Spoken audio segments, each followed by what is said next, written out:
ہم نوجوان مسلمان جو جذبہ رکھتے ہیں اسرائیل کی مخالفت کا اور فلسطین اور غزہ کی حمایت کا، تو پھر ان کو سیاسی عہدوں پہ آنا چاہیے، ان کو سسٹم کا حصہ بننا چاہیے، ان کو اپنے بزنس کے میدان میں مضبوط ہونا چاہیے، اپنی تجارتیں قائم کرنا چاہیے۔ جب تک معیشت اور اکنامک کے لحاظ سے ہم مضبوط نہیں ہوں گے، چاہے کتنا بھی ہم شکایت کرتے رہیں، لان تان کرتے رہیں، اس پر ہم گالیاں دیتے رہیں، کچھ ہونے والا نہیں ہے جب تک ہم خود پاور میں نہیں آئیں گے۔ اس واسطے مسلمان چبوتروں پہ بیٹھا، کٹوں پہ بیٹھا، فلمیں دیکھا، کچھ نہ کرو، لاشیں دیکھنے کے بعد بھی، ماؤں کے رونے کی آہیں سننے کے بعد بھی، بچوں کی آہ و بکا سننے کے بعد بھی، اور فلسطین اور غزہ کے ایریے کو خون میں نہایا ہوا دیکھنے کے بعد بھی، مسجدوں کی شہادت کے بعد بھی، ہم کرکٹ میچ نہیں چھوڑیں گے، ہم اس کا چکا چھکا اور چوکا نہیں چھوڑیں گے، ہم کرکٹ پر بیٹنگ لگانا نہیں چھوڑیں گے، ہم نمازیں غارت کر کے انڈیا اور پاکستان، پاکستان اور افغانستان اور فلاں ملک کی آپس کی کرکٹ کے ایک بلے اور بیٹ کے لیے اپنی ایک دوسرے کی شرط اور شرطا شرطی میں حرام کا پیسہ لٹاتے رہیں گے۔ فلسطین کے مسلمانوں پر نچھاور کرنے کے لیے ہمارے دل کے جذبے فرعونیت کی طرح دندناتے رہیں گے، اور پھر اس حالت میں جبکہ غزہ کی معصوم بچیاں تمہیں پکار رہی ہیں اور یہ کہہ رہی ہیں لا نحتاج الی طعام و الی مال، ہمیں کھانے کی ضرورت نہیں، ہمیں پیسے کی ضرورت نہیں، ولکن نحتاج الی رجل کمثل المعتصم لتحریر غزہ، ہم ایسے بندے کی امید پر انتظار میں کھڑے ہیں جو معتصم باللہ کی طرح شجاعت اور بہادری رکھتا ہو اور غزہ کی زمین کو آزاد کرا سکتا ہو، فلسطین کی زمین کو آزاد کرا سکتا ہو۔ ولیکن نرید مثل صلاح الدین، اور ہم چاہتے ہیں کہ صلاح الدین جیسا کوئی ہمیں مل جائے جو غزہ کی سرزمین کو آزاد کرا لے۔ تمہیں معصوموں کا رونا، معصوم دودھ پیتے بچوں کا کٹنا، ماؤں کی پیٹ میں جنین کا 2 ٹکڑے ہو جانا اور ڈلیوری ہونے والی ماؤں کا شہید ہو جانا، بوڑھی ماؤں کا اپنے بچوں کے سامنے بکھر جانا، لاشیں بن جانا، معصوم بچی کی آنکھیں بم کی وجہ سے بے بصارت ہو جانا، وہ دیکھ نہیں سکتی ہے، وہ کچھ بول نہیں سکتی ہے، یہ سب مناظر تمہارے اندر ہمارے ساتھ کھڑے ہونے کے جذبے پیدا نہیں کرتے؟ تم ہمیں کچھ نہیں بول سکتے، ہماری حمایت نہیں کر سکتے، تو ہمارے زخموں پہ نمک نہ چھڑکو۔ Thanks for watching. Don't forget to like, comment, share and subscribe to الحمد لله نحمده ونستعينه ونستغفره ونؤمن به ونتوكل عليه ونعوذ بالله من شرور أنفسنا ومن سيئات أعمالنا، من يهده الله فلا مضل له ومن يضلله فلا هادي له، ونشهد أن لا إله إلا الله ونشهد أن محمدا عبده ورسوله أما بعد فقد قال الله تبارك وتعالى في القرآن المجيد والفرقان الحميد. أعوذ بالله من الشيطان الرجيم. بسم الله الرحمن الرحيم. لا يقاتلونكم جميعا إلا في قرى محصنة أو من وراء جدر بأسهم بينهم شديد تحسبهم جميعا وقلوبهم شتى ذلك بأنهم قوم لا يعقلون. وقال النبي صلى الله عليه وسلم إذا فسد أهل الشام فلا خير فيكم، أو كما قال النبي صلى الله عليه وسلم. اللهم صل على سيدنا محمد وعلى آل سيدنا محمد وبارك وسلم. اللهم صل على سيدنا محمد وعلى آل سيدنا محمد وبارك وسلم. اللهم صل على سيدنا محمد وعلى آل سيدنا محمد وبارك وسلم.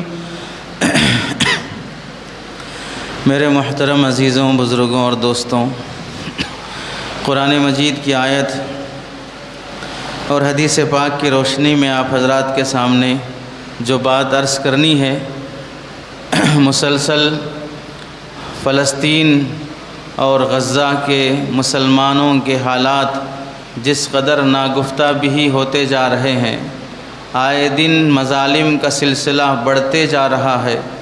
اسی متعلق کچھ باتیں آپ حضرات کے سامنے عرض کرنی ہیں۔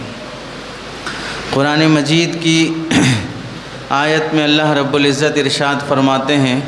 لا يقاتلونكم جميعا الا في قرى محصنة او من وراء جدر،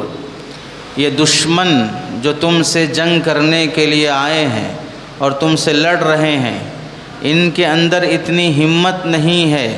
کہ وہ کھلے میدان میں آمنے سامنے ایک ساتھ لڑنے کے لیے آ سکیں،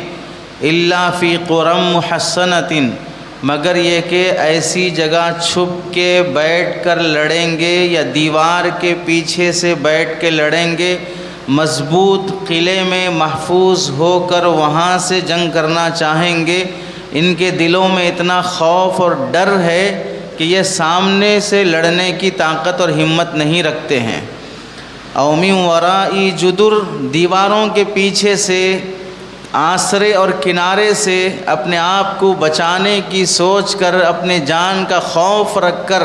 اس کے بعد یہ کچھ کرنے کی ہمت رکھتے ہیں۔ اندر سے ان کے شجاعت بہادری نام برابر بھی نہیں ہے۔ بأسہم بینہم شدید، خود ان کے درمیان میں آپس میں اختلاف، جھگڑے، نفرتیں یہ بہت زیادہ ہیں۔ تحسبہم جمیعا وقلوبہم شتیٰ، آپ ان کے بارے میں یہ گمان کرتے ہیں کہ یہ سب ملے ہوئے ہیں، یہ سب ایک ہیں، در حقیقت وہ آپس میں ان کے دل بکھرے ہوئے ہیں، الگ الگ رخ پر ان کے دل پڑے ہوئے ہیں، اندر سے ایک نہیں ہیں۔ ذالک بانہم قوم لا یعقلون، یہ ایسی غلیظ قوم ہے کہ انہیں عقل بھی نہیں ہے۔ اس آیت میں اللہ رب العزت نے ہنود ہو یا یہود ہو، دشمنان اسلام میں سے کوئی بھی قوم ہو، وہ مسلمانوں سے لڑنے کے لیے آتی ہے تو اسے سب سے زیادہ اپنی جان کا خوف ہوتا ہے، اپنی جان کا ڈر ہوتا ہے۔ بالخصوص قرآن مجید میں اللہ رب العزت نے یہودیوں سے متعلق فرمایا، لَتَجِدَنَّ أَشَدَّ النَّاسِ عَدَاوَةً لِلَّذِينَ آمَنُوا الْيَهُودَ وَالَّذِينَ أَشْرَكُوا، یہ دو قومیں مسلمانوں کی کٹر دشمن ہیں، اور پھر ان کے دلوں میں موت کا سب سے زیادہ خوف ہے، چونکہ ان کا عقیدہ یہی ہے کہ مرنے کے بعد ان کو بھی معلوم ہے ہماری حرکتوں، کارستانیوں، ہمارے ان نامناسب، ناہنجار، حرام کاریوں کی وجہ سے ہمیں جنت ملنے والی نہیں ہے۔ آپ سمجھ لیجئے اب اس وقت غزہ کی پٹی پر جس قدر بمباری ہو رہی ہے، معصوم بچوں کو شہید کیا جا رہا ہے، بے قصور عورتوں کو شہید کیا جا رہا ہے، لاشوں پہ لاشیں ہر آئے دن آبادی ویرانے میں بدل رہی ہے، اور پھر انسانیت ختم ہوتی جا رہی ہے، نسلوں کی نسلیں ختم ہو رہی ہیں۔ اتنا ظلم کرنے کے بعد آپ سوچ سکتے ہیں کیا کسی یہودی کے دل میں یہ امید ہوگی کہ اتنا میں مسلمانوں کو قتل کرنے کے بعد جنت ملے گی مجھے؟ کوئی یہودی یہ خیال کر سکتا ہے، یہ امید کر سکتا ہے کہ میں مسلمانوں کو شہید کر کے، بیت المقدس کو ڈھا کر، مسلمانوں کے معصوموں اور عورتوں کو شہید کر کے، خون میں نہا کر، ان کے اس قدر قاتل اور ظالم بننے کے بعد مجھے اللہ جنت دے گا؟ کوئی یہودی اس بات کی امید بھی نہیں رکھ سکتا۔ تو ان کو معلوم ہے کہ مرنے کے بعد تو انہیں ڈائریکٹ جہنم میں جانا ہے، اس واسطے موت سے ڈرتے ہیں کہ اگر مریں گے تو سیدھا جہنم میں جانے والے ہیں، اس واسطے جتنے دن جی لیں گے، مرنے کے بعد تو ہمیں کوئی سکون ملنے والا نہیں ہے۔ حدیث میں اللہ کے نبی علیہ السلام فرماتے ہیں،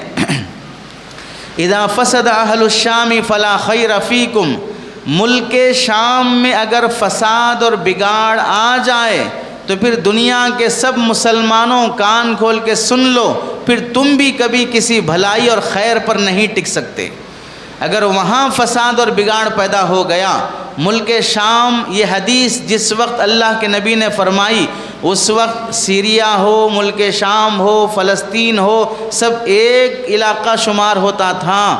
اس وقت اللہ کے نبی نے یہ حدیث بیان فرمائی، تو اب بعد میں اگر وہ ملک ٹکڑے ہو گیا ہو، قسطوں میں بڑھ گیا ہو، تو پھر اس سے حدیث کے اس مصداق ہونے پر کوئی فرق نہیں پڑے گا۔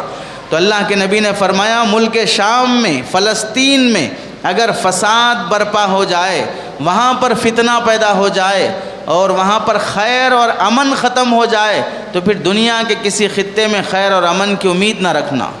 اور ایک حدیث میں اللہ کے نبی علیہ السلام نے فرمایا، یا طوبیٰ للشام، بڑی خوشخبری اور مبارکبادی ہے ملک شام والوں کے لیے، یا طوبیٰ للشام، یا طوبیٰ للشام، 3 بار فرمایا۔ اور صحابہ نے پوچھا یا رسول اللہ ولیما ذاک، یہ خوشخبری ان کے لیے کیوں دی جا رہی ہے؟ تو آپ علیہ السلام نے کیا بہترین بات فرمائی فلسطینیوں، غزہ کے مسلمانوں، ملک شام کے مسلمانوں کے متعلق، تِلْکَ ملائکۃ اللہ باسطو اجنحتہا علی الشام، اس واسطے یہ خوشخبری دے رہا ہوں کہ ملک شام، فلسطین اور غزہ اس سب ایریے پر اللہ کے فرشتے اپنے پر بچھائے ہوئے کھڑے ہیں، اللہ کے فرشتے اپنے پر بچھائے کھڑے ہوئے ہیں، اس زمین کے تقدس کی وجہ سے، اس زمین کی عظمت کی وجہ سے۔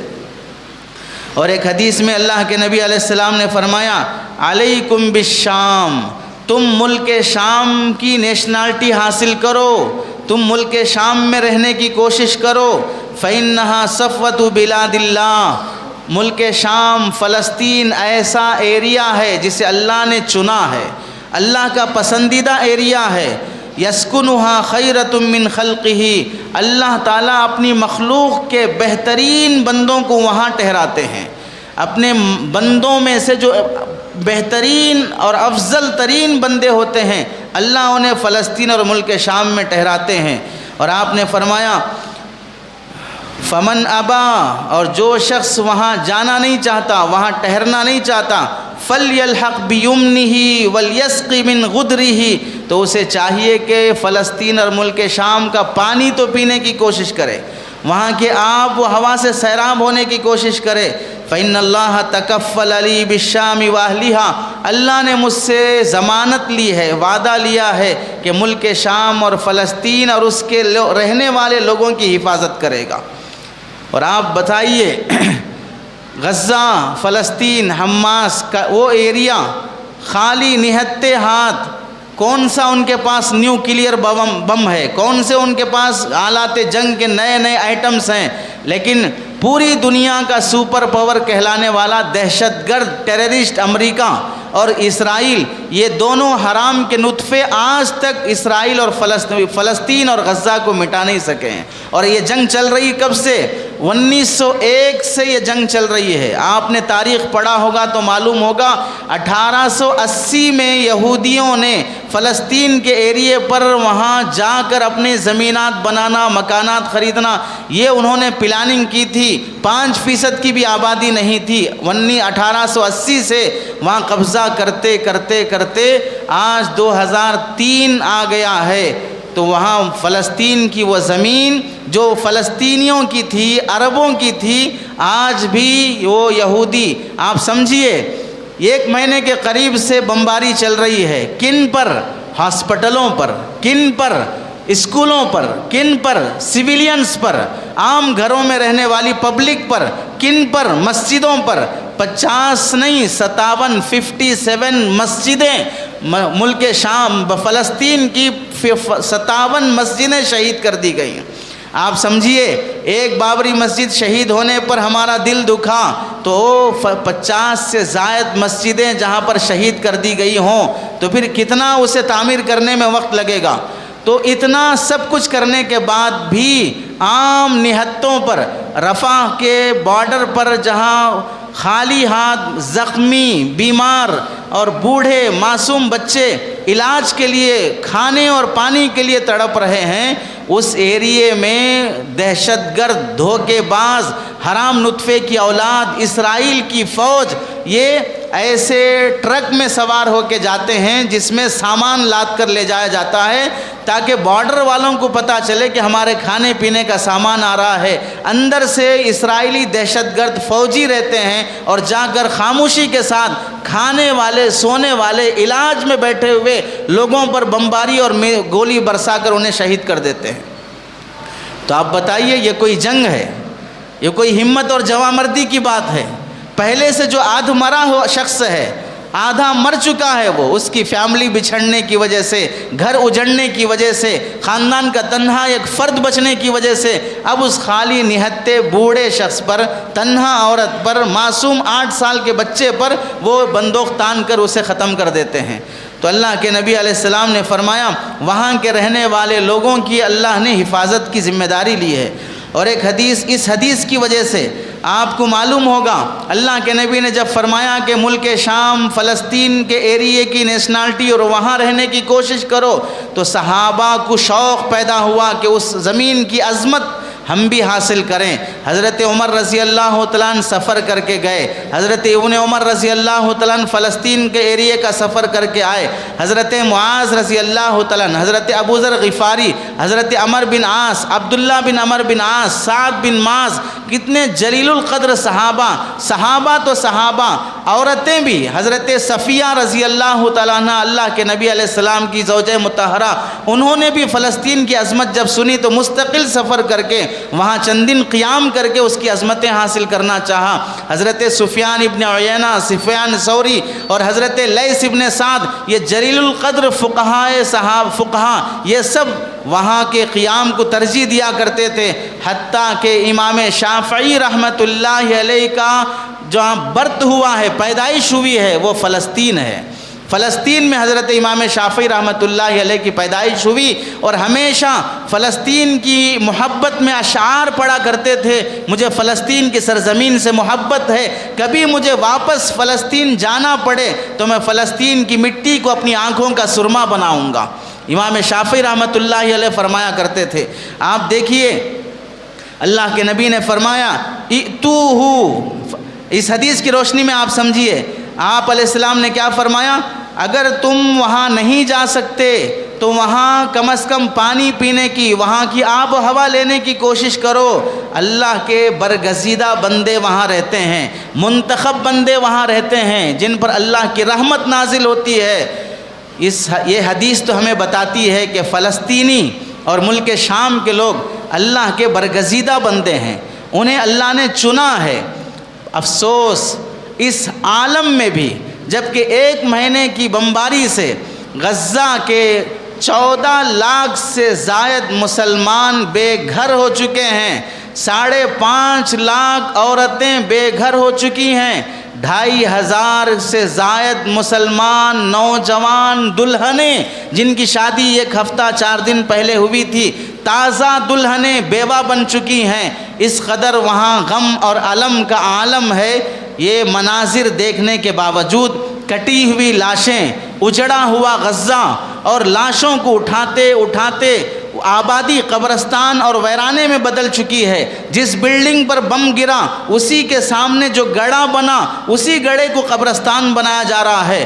ایک جماعت ایسی خاص ہو جاتی ہے جو اٹھانے اور نماز جنازہ پڑھنے کے لیے ہوتی ہے، تھک جاتے ہیں، کام کرتے کرتے ڈاکٹروں کی حالت نکل رہی ہے، اور پھر اس وقت جب کہ ڈاکٹر دوسروں کا علاج کرنے کے لیے 20 گھنٹے نکال رہا ہو، اچانک اس ڈاکٹر کے سامنے اس کے بیٹے کی لاش آ جاتی ہے، اچانک اس خاتون کے سامنے اس کے بیٹے کی لاش آ جاتی ہے، تو پھر صبر کا پیمانہ چھلک اٹھتا ہے۔ ایسے مناظر دیکھنے کے بعد بھی ہمیں افسوس ہوتا ہے، ہمارے ملک کے بعض ایسے بے وقوف، احمق، نالائق جنہیں نہ تاریخ کا علم ہے، نہ فلسطین کو پڑھا ہے، نہ غزہ کو پڑھا ہے، نہ فلسطین کے فضائل جانتے ہیں، وہاں کے معصوم بچوں کی شجاعت سے واقف ہیں، کچھ نہیں جانتے۔ ہم تو یہ گواہی دیتے ہیں فلسطین کے معصوم بچوں میں جو شجاعت ہے وہ سعودیہ اور مسلم کنٹریز کے حکومتوں اور حکمرانوں میں وہ شجاعت نہیں ہے۔ تم وزیر خارجہ ہو کر، وزیر داخلہ ہو کر، تم سعودیہ کے ولی عہد ہو کر، کچھ بھی ہو کر، تمہارے اندر وہ شجاعت اور جوامردی نہیں ہے جو فلسطین کے معصوم بچوں کے اندر ہے۔ یہ سب دیکھنے کے بعد بھی اگر کوئی شخص یہ تجزیہ کرتا ہے کہ فلسطین پر بمباری، فلسطین پر اسرائیل کے یہ حالات اس واسطے آ رہے ہیں کہ فلسطین کے مسلمان بھی پکے مسلمان نہیں ہیں، فلسطین میں بھی پوری دینداری نہیں ہے، فلسطین میں اگر پوری دینداری ہوتی تو اللہ ان پر یہ حالات نہیں آتے۔ گھاس کھا رہے ہو، عقل نہیں ہے، ان حالات میں تم تجزیہ کرنے چلے ہو تو پھر بتاؤ سعودیہ میں پوری دینداری ہے؟ امریکہ جو بمباری کر رہا ہے وہ پورا دیندار ہے، کرتا داڑھی پیجامہ پہن کر قرآن ہاتھ میں لے کر بمباری کر رہا ہے۔ کون سا دیش ایسا ہے جس میں تم پورا دین دکھا رہے ہو؟ افغانستان پر حملہ ہوا، پوری دینداری تھی؟ پوری دینداری نہیں تھی وہاں پر افغانستان میں، ایک تھیٹر نہیں تھا، پولیس اسٹیشن نہیں تھا، بے پردگی نہیں تھی۔ ایسا ملک جو نمونے کے طور پر پیش کیا جاتا تھا افغانستان، جہاں پر شریعت اسلامیہ 80-90% نافذ ہو رہی تھی، امریکہ نے کیا اس پر حملہ نہیں کیا؟ عراق کے 5 لاکھ مسلمانوں کو شہید کر دیا گیا۔ کون سی دینداری اس وقت کام آ رہی تھی؟ افسوس یہ ہو رہا ہے کہ وہ بڑے بے شرم بے حیا بن کر کہتے ہیں فلسطین کے مسلمانوں کا لباس دیکھو، ان کے پینٹ دیکھو، ٹی شرٹ دیکھو، وہ اسلامی لباس میں نظر نہیں آ رہے ہیں۔ تمہیں آنکھیں ہوتی، تمہیں بصارت ہوتی، تمہیں عقل ہوتی تو تمہیں نظر آتا وہ خیر جو فلسطین کے شہیدوں میں ہمیں دکھ رہا ہے۔ ہم نے دیکھا وہ ویڈیو، گھر اجڑنے کے بعد وہ خواتین فٹ پاتھ پر بیٹھ کر لکڑیوں کا چولہا جلا کر جب روٹیاں بنا رہی تھی فلسطین کے ان معصوموں کے لیے، تو اس حالت میں بھی وہ چہرے کے نقاب کے ساتھ روٹیاں بنا رہی تھی۔ وہ ویڈیو میرے پاس ابھی بھی محفوظ ہے، فلسطین کے اس فٹ پاتھ پر بیٹھ کر وہ مسلمان عورتیں چہرے کے نقاب کے ساتھ وہ روٹیاں بنا رہی ہیں۔ سر پہ چوٹ لگ گئی، بے ہوشی کا عالم طاری ہو گیا، مرد اسے عورت کو باہر نکال کر لا رہے ہیں۔ اس عالم میں وہ فلسطینی خاتون کہتی ہے کہ مجھے نقاب دو، مجھے نقاب دو، یہ پردہ تمہیں نہیں دکھائی دے رہا ہے، یہ شجاعت اور ہمت اور جوانمردی تمہیں نہیں دکھائی دے رہی ہے۔ کس منہ سے عوام اور پبلک کے سامنے ممبر رسول پر کھڑے ہو کر یہ بیان دیا جاتا ہے کہ فلسطین کے مسلمانوں میں پوری دینداری نہیں ہے؟ اتنی لاشیں کٹنے کے بعد، اتنے گھر اجڑنے کے بعد ایک جملہ تمہاری زبان سے نکل سکتا ہے کہ تم سعودیہ کے حکمرانوں کو کچھ کہہ سکو، تمہاری زبان سے ایک جملہ نکل سکتا ہے تم امریکہ کو آنکھیں دکھا سکو۔ اور میں کہنا چاہتا ہوں ان لوگوں سے جو مدینہ منورہ میں بیٹھے ہوئے ہیں، مکہ مکرمہ میں بیٹھے ہوئے ہیں، جدہ اور ریاض میں بیٹھے ہوئے ہیں، کبھی لال رومال کبھی کالا رومال اوڑھ کر اپنے کو عربین ہونا دکھاتے ہیں، جبکہ وہ انڈیا اور پاکستان سے ہی وہاں پیٹ پالنے گئے ہیں، اپنے کو عالم ہونا بتاتے ہیں۔ جانے والے حاجیوں اور عمرہ کرنے والے معتمرین کو پکڑ پکڑ کر تم یہ انگوٹھی کیوں پہنتے، تم یہ فاتحہ کیوں دلاتے، تم مزاروں پہ کیوں جاتے، یہ فضائل اعمال میں کیا لکھا ہوا ہے، فضائل اعمال غلط ہے۔ یہ سب تجزیہ تبصرہ کرنے والے، ان سے ہم پوچھنا چاہتے ہیں اب تک یہ جو دینداری کا جذبہ تمہارے اندر آیا، آنے والے لوگوں کو پکڑ کر فضائل اعمال غلط ہونا ثابت کرنا، آنے والے لوگوں کو ان کے ایمان کے بارے میں شک کر کے انہیں مشرک قرار دینا، یہ ہمت آئی ماں کا دودھ پیے تو پھر آج تک کبھی اسرائیل کے خلاف، سعودیہ کے خلاف، وہاں کی حکومتوں کے خلاف وہاں بیٹھ کر جو اس وقت فلسطین پر ہو رہا ہے وہ ظلم ہے، وہ حرام ہے، وہ دہشت گردی ہے، ایک ویڈیو بنا کے دکھاؤ، چھیتڑے اڑ جائیں گے تمہارے۔ یہ خود بتا رہا ہے کہ تم مطلب پرست ہو، تم غرض پرست ہو، پیٹ پالنے کی خاطر وہاں بیٹھے ہو۔ اس واسطے اگر ہم بولیں گے یہاں کے خلاف، ہم بولیں گے یہاں کی حرام کاریوں کو، ہم بولیں گے یہاں کی زنا اور بدکاریوں کو، تو پھر ہمیں زندہ رہنے نہیں دیا جائے گا۔ پھر جب اتنی ہمت نہیں رکھتے کہ برائی کو برائی کہہ سکو، تو پھر معصوموں کو بہکانے اور جلتی ہوئی لاشوں پر، ان زخموں پر نمک چھڑک کر یہودیوں کی چاپلوسی اور یہودیوں کے نوکر اور غلام بننے کا کام کیوں کرتے ہو؟ جنگ بندی سے زیادہ منہ بندی کی کوشش کر لو۔ ان فلسطینیوں کی حمایت نہیں کر سکتے تو کم از کم اپنا منہ موچ کر دبا کر خاموش بیٹھ جاؤ، لیکن ان فلسطینیوں کے بارے میں یہ کہنا کہ وہاں پوری دینداری نہیں ہے، وہ کپڑے کیسے پہنتے ہیں، ان کا برقع دیکھو، ان کا ٹی شرٹ دیکھو، ان کا پینٹ دیکھو، جب ماں کے چھیتڑے اڑ رہے ہیں۔ آج صبح میں نے دیکھا ویڈیو جس میں ایک نوجوان اپنی ماں کو تلاش کر رہا ہے، ایک ہاتھ ادھر گرا، دوسرا پیر ادھر گرا، ایک ایک ٹکڑا تو اٹھا کے لا رہا ہے۔ اس نوجوان کے دل پر کیا گزر رہا ہوگا، یہ منظر تمہیں نہیں دکھائی دے رہا ہے۔ اور اس موقع پہ بولا جا رہا ہے کہ فلسطین کے اندر پوری دینداری نہیں ہے۔ پوری دینداری کا دعویٰ کرنے والے مملکت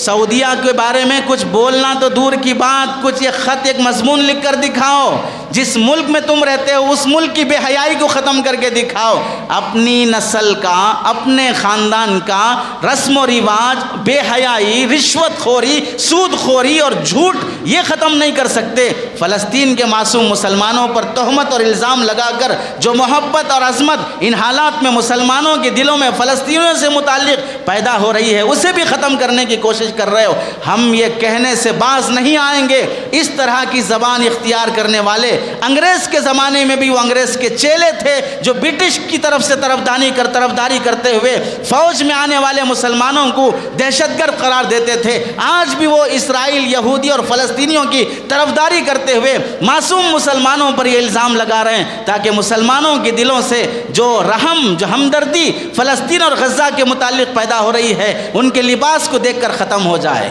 ان کے کپڑوں کو دیکھ کر ختم ہو جائے.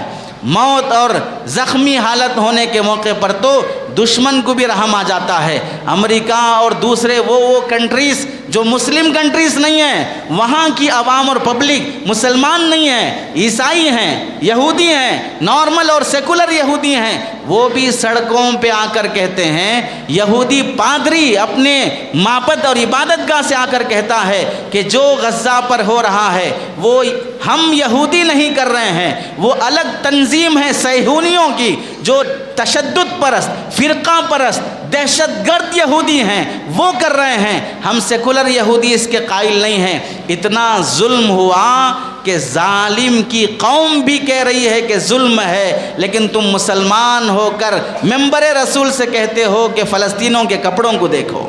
فلسطینیوں کے لباس کو دیکھو. اتنی بے وقوفی، اتنی حماقت کب اللہ تعالیٰ نے، اسی واسطے اکابر نے فرمایا ایک من علم را 10 من عقل باید. ایک من علم کے لیے 10 من عقل ہونا چاہیے. صرف کتابیں پڑھ لینا تو کمثل الحمار يحمل اسفارا. یہودیوں کے بارے میں بھی اللہ نے فرمایا تھا یہودی علماء ایسے گدھے ہیں جس پر تورات رکھی گئی ہو. کسی گدھے پر تورات رکھنے سے گدھا حافظ تورات نہیں بنتا. کسی گدھے پر بخاری شریف رکھنے سے وہ بخاری شریف اور اہل حدیث نہیں بنتا. کسی گدھے پر قرآن مجید رکھنے سے وہ گدھا حافظ قرآن نہیں بنتا. اس واسطے حالات اور سچویشن سمجھ کر انسان کو گفتگو کرنا چاہیے. جسے اللہ کا رسول کہہ رہا ہے اس علاقے کے لوگوں کی اللہ نے ضمانت لی ہے، پھر ہم کہہ رہے ہیں کہ ان کا کپڑا دیکھو، پینٹ دیکھو، لباس دیکھو. اپنے خاندان میں ہونے والی رسم و رواج کو ختم کرنے کی طاقت نہیں ہے، فلسطینیوں کے زخموں پر نمک چھڑکنے چلے ہیں. اللہ کے نبی علیہ السلام نے ایک حدیث میں فرمایا ائتوہ فصلوا فیہ فإن لم تأتوه وتصلوا فيه فابعثوا بزيت يسرج في قناديله. فلسطین جاؤ، وہاں پر نماز پڑھو. فإن لم تأتوه، نماز نہیں پڑھ سکتے، وہاں نہیں جا سکتے. فابعثوا بزيت، ایک تیل بھیج دو، یسرج فی قنادیلہ، جو وہاں کے چراغوں میں جل سکے، وہاں کا اندھیرا دور ہو، وہاں روشنی قائم رہ سکے. اس حدیث کی روشنی میں آج کے زمانے کے حساب سے ہم یہ تشریح کرتے ہیں. ابو داؤد کی حدیث ہے اور صحیح حدیث ہے، البانی نے بھی، صاحب نے بھی اسے صحیح کہا ہے. اس حدیث کی روشنی میں سمجھیے چراغ کا تیل اس زمانے میں ضرورت تھی، اور آج ہم ہندوستان اور ایشیا کے مسلمانوں سے درخواست کرتے ہیں آگے کبھی بھی ہم اپنے ماں باپ کے نام پر مسجد بنانے کا ارادہ رکھے ہیں، فلسطین کی مسجد بنائیے. وہاں 57 مسجدوں جو شہید ہو گئی ہیں وہاں مسجدیں بنائیں. اسکول بنانے کا ارادہ ہے، فلسطین کے 177 اسکول اور کالجز سب ختم کر دیے گئے ہیں، وہ اسکول دوبارہ قائم کیجئے. بیماروں کا علاج کرنا چاہتے ہیں، مفت دوائیاں فراہم کرنا چاہتے ہیں، کیمپ لگانا چاہتے ہیں. فلسطین کے وہ ہاسپٹلز جو اس ایک ہفتے 10 دن کے اندر 36 ہاسپٹلز جو شہید کر دیے گئے ہیں، ناکارے ہو گئے ہیں، 16 ہاسپٹل بند پڑے ہیں، ان ہاسپٹلوں کو دوبارہ ریکور کیجئے، وہاں کے مریضوں کا علاج کیجئے. جو کسی یتیم کا، کسی بیوہ کا سہارا بننا چاہتا ہو، فلسطین کے یتیموں اور بیواؤں کا سہارا بنے. اپنی کوئی منت اور مرادیں مانگا ہو کہ میں میرے والدین کے نام پر غریبوں کو کھانا کھلاؤں گا، میرے والدین کے نام پر مدرسہ بناؤں گا، مسجد بناؤں گا، کسی غریب لڑکی کی شادی کروں گا، فلسطین کے غریب بچیوں کی شادیاں کیجئے، فلسطین کے بوڑھے ماں باپ کا سہارا بنیے. یہ حدیث اس بات کا اشارہ کرتی ہے فبعثوا بزیت یسرج فی قنادیلہ، کچھ تیل بھیج دو جہاں وہ اسے روشن اور آباد رکھے. اور سنیے اللہ کے نبی علیہ السلام کے صحابہ میں سے حضرت ابن عمر رضی اللہ تعالیٰ جب وہ حدیث سنے، حضرت سلیمان علیہ السلام نے جو دعا فرمائی، اے اللہ جو بیت المقدس آئے اور نماز پڑھے اس کے گناہ ایسے معاف کر دے جیسے ابھی ماں کے پیٹ سے پیدا ہوا ہو۔ حضرت ابن عمر رضی اللہ تعالیٰ مدینہ منورہ سے بیت المقدس کا سفر کرتے صرف نماز پڑھنے کے لیے، نماز پڑھ کر وہاں کا پانی بھی نہیں پیتے، میں صرف یہاں کی فضیلت حاصل کرنے کے لیے آیا ہوں، وہاں سے جا کر دوسرے ایریا میں پانی پیتے تاکہ مجھے کامل ثواب ملے کہ میں نماز ہی کے خاطر آیا ہوں۔ یہ اتنی عظمت تھی صحابہ کے اندر بیت المقدس جانے کی، وہاں نماز پڑھنے کی۔ آپ دیکھیے اسی وجہ سے ان زخمی حالتوں میں بھی اپنے گھروں کی لاشیں اٹھنے کے بعد بھی فلسطینی مسلمان ابھی بھی نماز ادا کرنے کے لیے بیت المقدس حاضری دیتے ہیں۔ ہمارے گھر میں ایک جنازہ اٹھ جائے، جب تک وہاں چلہ نہیں ہوتا، چہلم نہیں ہوتا، اس وقت تک گھر والوں کو نماز بھی یاد نہیں آتی ہے، قرآن خوانی یاد آتی ہے لیکن فرض نماز یاد نہیں آتی ہے، اور وہاں لاشیں اٹھانے کے فوری بعد سجدے میں پڑے مصلی نظر آئیں گے۔ اپنے خاندان کے سارے افراد شہید ہونے کے بعد بھی ٹی وی اینکر پھر مائک لے کر اپنے خاندان کی جنازے کی نماز پڑھا کر پھر آ جائے گا اپنا فریضہ نبھانے کے لیے۔ وہ شجاعت ایمانی جو ان کے اندر پائی جاتی ہے، ہم یہ کہہ سکتے ہیں صحابہ اور صحابہ کی اولاد کی شجاعت اگر دیکھنا ہو، اس وقت کے فلسطینی بچوں، معصوم بچوں کی شجاعت دیکھ لو، اس سے تمہیں اندازہ ہو جائے گا کہ صحابہ کے اندر اور ان کی اولاد میں کیسی شجاعت اور بہادری تھی۔ ہمارے پاس ایک موب لنچنگ ہو جائے، جان کی بھیک مانگتے ہوئے مرتا ہے نوجوان، اور وہاں پر چھوٹا معصوم بچہ بھی حرام نطفے کی اسرائیلی فوجی کو بھی آنکھ دکھاتا ہے۔ کتنا فرق ہے ان کی شجاعت اور ہمارے بزدلی میں۔ اور حضرت نبی کریم صلی اللہ علیہ وسلم کو اللہ تعالیٰ نے جب معراج پر بلایا تو بیت المقدس میں نماز پڑھا کر امامت کروائی، تو علماء نے لکھا ہے تمام نبیوں کو جمع کر کے اللہ رب العزت نے اس بات کا پیغام دیا کہ اب تک اللہ کے نبی علیہ السلام کے اندر میرے دیے ہوئے جو کمالات تھے وہ تو ہیں ہی، اور نبی محمد سے پہلے جتنے نبی آئے ہیں سارے نبیوں کو پیچھے کھڑا کر کے اللہ نے سارے نبیوں کے کمالات محمد صلی اللہ علیہ وسلم کے اندر جمع فرما دیے، امامت اور مقتدائیت عطا کر کے۔ اور دوسری بات، اللہ کے نبی علیہ السلام کو بیت المقدس بلا کر یہ پیغام دیا بنی اسرائیل پر اب تک جو اللہ کی نعمتیں برستی تھیں اب یہاں سے ان پر بند، اس کے بعد سے بنی اسماعیل پر وہ نعمتیں برسیں گی، محمد الرسول اللہ کے پیروکاروں پر وہ نعمتیں برسیں گی۔ اور یہ پیغام دیا کہ کعبے کے انوارات تو ہے ہی امت محمدیہ کے لیے، بیت المقدس کے انوارات بھی محمد کو ملیں، اب ان کی امت کو کعبۃ اللہ اور بیت المقدس دونوں کے انوارات حاصل کرنے کا شوق پیدا کیا جائے گا۔ اسی واسطے حضرت موسیٰ علیہ السلام کی جب وفات کا وقت آیا تو حضرت موسیٰ علیہ السلام مصر سے نکلنے کے بعد بیت المقدس اور فلسطین میں داخل ہونے سے پہلے ہی ایک میدان میں ان کی رحلت کا وفات کا وقت آیا تو سکرات کے وقت حضرت موسیٰ علیہ السلام نے اللہ رب العزت سے دعا مانگی۔ کیا دعا مانگی؟ اے اللہ فسأل موسیٰ اللہ ان یدنیہ من الارض المقدسۃ رمیۃ بحجر، اے اللہ مجھے ایک انسان پتھر پھینکنے کے بعد جتنی دور وہ پتھر جا کے گرتا ہے اتنا قریب بھی مجھے بیت المقدس سے کر دے، اس کے بعد میری جان لے لے، اتنا قریب مجھے بیت المقدس سے کر دے، اس کے بعد میری جان لے لے، مجھے بیت المقدس سامنے نظر آئے، مسجد اقصیٰ سامنے نظر آئے۔ اتنی عظمت حضرت موسیٰ علیہ السلام کے دل میں اپنی وفات کے وقت بیت المقدس دیکھنے کی تھی۔ اس تقدس کی حفاظت کرنے والی قوم وہ فلسطینیوں کی قوم ہے، اس تقدس کی حفاظت کرنے والے نوجوان وہ فلسطین اور غزہ کے نوجوان ہیں، اور ان کے بارے میں ایسی بے تکی باتیں کرنا، ان کے کپڑے اور لباس اور ان کے رہن سہن پر انگلیاں اٹھانا اپنی بے وقوفی اور گدھے ہونے کی علامت ہوتی ہے۔ اور آگے دیکھیے اللہ کے نبی علیہ السلام کی جب یہ حدیث صحابہ نے سنی کہ وہاں جینا وہاں مرنا ایک تقدس کی بات ہے، تو صحابہ میں سے 12 صحابہ اکرام اس غرض سے بیت المقدس کا سفر کیے کہ ہماری موت آئے تو بیت المقدس میں آئے۔ ابھی بھی بیت المقدس میں 12 صحابہ اکرام کی قبریں پائی جاتی ہیں. انبیاء کی تو 100 قبریں بیت المقدس اور فلسطین اور ملک شام میں پائی جاتی ہیں. اب اس بیت المقدس کی عظمت کے ساتھ یہ چیز بھی دیکھیں، اسرائیل جو اس وقت مسلمانوں پر اور فلسطین پر اور غزہ کی آبادی کو ختم کرنے پر، نسل کشی پر تلا ہوا ہے، قتل عام کا ایک بازار گرم کر کے رکھا ہے، یہ کون اسرائیل ہے؟ یہاں ایک بات یہ بھی سن لیں، بعض لوگوں نے یہ بھی بات چلائی ہے اسرائیل کمینہ ہے، اسرائیل دہشت گرد ہے، اسرائیل فلاں ہے. یہ نہیں بولنا چاہیے، اس واسطے کہ اسرائیل حضرت یعقوب علیہ السلام کا لقب ہے، اور حضرت یعقوب علیہ السلام کو گویا کہ ہم نے گالی دی، ان کی توہین کی. کچھ تو پڑھ لینا چاہیے. تو پھر اس طرح حلیم کو حلیم بھی نہیں کہنا چاہیے، چونکہ حلیم کبھی تیز ہوتی ہے، کبھی میٹھی ہوتی ہے، کبھی کھاری ہوتی ہے، کبھی اچھی نہیں ہوتی. حلیم بھی اللہ کا نام ہے. اللہ کے بندوں، جب کوئی لفظ کسی معنی کے لیے وضع کیا جاتا ہے، رکھا جاتا ہے، تو عرف کا اعتبار کرتے ہوئے وہ لفظ مختلف معنوں میں استعمال ہوتا ہے. تو ایک معنی میں استعمال ہونے والا لفظ دوسرے معنی میں بھی استعمال ہوتا ہو تو اس سے توہین لازم نہیں آتی. ورنہ تو پھر ہم کتنے وکیلوں کو گالی دیتے ہیں، یہ سب وکیل جھوٹے ہوتے ہیں. تو وکیل حسبنا اللہ و نعم الوکیل، اللہ بھی وکیل ہیں، تو پھر یہ وکیل بھی وہی ہوا، وہ وکیل بھی وہی ہوا.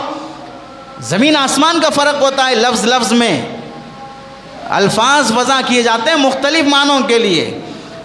بنی اسرائیل جو اس وقت غزہ پر اور فلسطین پر ٹیررسٹ اور دہشت گرد بنا ہوا ہے، کون ہے؟ 9/11 کا واقعہ آپ کو یاد ہوگا. امریکہ کی بلڈنگیں خود گرا کر الزام کسی اور پر لگانے والا، اور اب تک کسی ملک کو دہشت گرد ثابت نہیں کر سکا، اب تک کسی کو دہشت گرد ثابت نہیں کر سکا، اور خود سب سے بڑا دہشت گرد بنا بیٹھا ہے. آپ سمجھیے، وہ ملک جو امریکہ کو ڈالر چھاپ کر دیتا ہے، وہ ملک جو پوری دنیا کے بینکنگ سسٹم چلاتا ہے، وہ ملک جو پوری دنیا کی اکنامک کو کنٹرول کرتا ہے، وہ ملک جو پوری دنیا کی میڈیا کو کنٹرول کرتا ہے، وہ ملک جو پوری دنیا کے سوشل میڈیا کے ذریعے سے اپنی انگلیوں پر نچاتا ہے، دکھاتا ہے، اور جو چاہتا ہے وہی دکھاتا ہے، وہ ملک جس کی فوج دنیا کی مثالیں دیتی ہے،